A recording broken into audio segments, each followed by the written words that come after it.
Ansness, ansness, ansness. Somebody wake up the ansness, ansness. Former England captain David Gower's recent pronouncement that West Indies T20 captain Kieron Pollard is one of the best T20 players in the world. But Pollard, according to Gower, cannot do well in Test cricket. He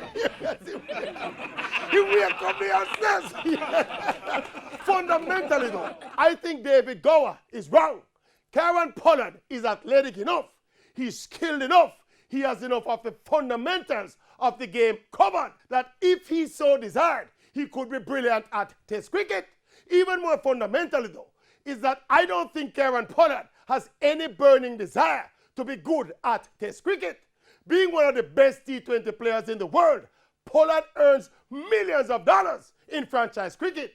He earns 40 or 50 times what he would earn playing Test cricket. I'll give you one example. This is the inside of a private jet that was recently sent to Trinidad by the Mumbai Indians IPL franchise to pick up not just their star player, Kieron Pollard, but also his family, to fly them all in luxury into the bubble in the United Arab Emirates for this season's IPL. I want to ask Mr. David Gower if he thinks Kieron Pollard would ever get this kind of treatment playing Test cricket for the West Indies. Ansness, new thing, man. Ansness.